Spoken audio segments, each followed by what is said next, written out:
To your view, what do security guarantees need to look like to essentially prevent a repeat of what happened in 1994 with the Budapest Memorandum that really left Ukraine over the long run short of an adequate defense against a potential Russian invasion?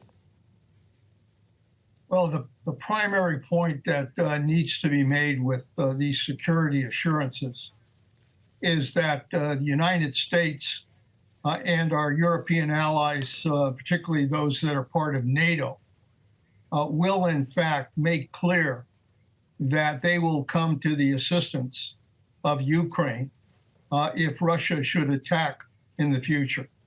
And so Europe has indicated that they're prepared to move in that direction. I think the president indicated that he was prepared to support security clearances, even though he pulled back on boots on the ground. He did say that they would look seriously at providing air support to help in those security assurances.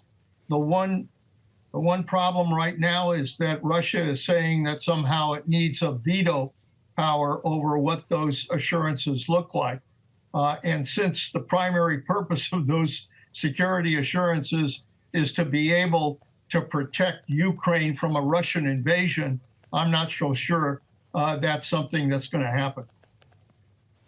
Well, and Mr. Secretary, we did have Bloomberg News reporting today, actually, that European leaders are discussing a guarantee for Ukraine that would commit allies to decide within 24 hours whether to provide military support to the country if it was attacked again by Russia, much to your point. But just to drill down a little further on this, I'm wondering what is realistic? What should we expect from the U.S. when it comes to their side of contributing to these guarantees? For example, we hear a lot about air cover, and that seems to be an emerging theme in these discussions.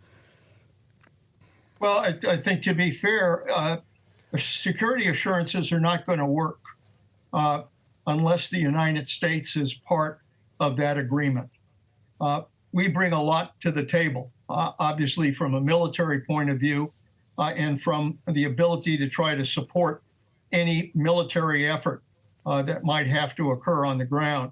So it's very important that the United States be part of those security assurances. It's very important that Europe agree that that they will come together and support Ukraine in that event. I think 24 hours is, probably makes some sense, but it really has to look like implementation of a Title V kind of approach, that once Russia decides to invade Ukraine again, that all of the nations of NATO will again respond as they have now. Director Panetta, last night on Balance of Power, we spoke with William Taylor, former U.S. ambassador to Ukraine. Here's what he had to say about the prospect of Vladimir Putin really participating in a bilateral or even trilateral meeting with Volodymyr Zelensky. Putin doesn't want to end this war. Putin wants to drag it out.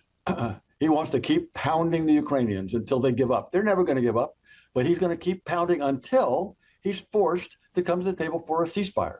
So, no, I don't think he's eager. I don't think he has any intentions of coming to a bilateral meeting. He may say something on the phone to President Trump to tell President Trump that he's willing to do it. But they're not serious about these negotiations. And Putin is not either. Putin wants all of Ukraine, and he wants to pound them until he gets that. Director Panetta, we have yet to hear from Moscow about whether they will or will not agree to a meeting between Volodymyr Zelensky and Vladimir Putin. How much time should Donald Trump give the Russian leader to agree to a sit-down? And what happens next if Putin balks or refuses? Well, again, there is a fundamental principle here that Bill Taylor referred to, which is that you can't trust Vladimir Putin in these issues. You just can't.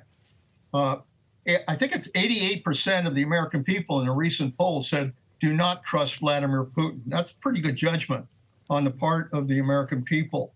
That's the reality, is that it's very difficult to really try to find a way to get Putin to negotiate seriously.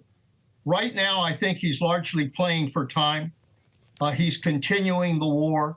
He's refused to agree to any kind of ceasefire.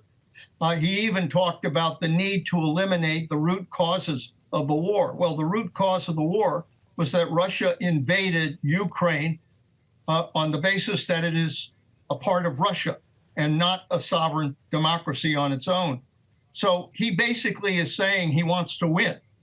I think it's very important for President Trump to make very clear to Putin that he wants him to participate in this trilateral or meeting with Zelensky. And if it doesn't happen, I think the president really does have to, he's got to come back and hold tough with Putin by implementing sanctions, by providing weapons, and by making very clear to Vladimir Putin that he cannot win this war. That is going to be very important to our ability to negotiate.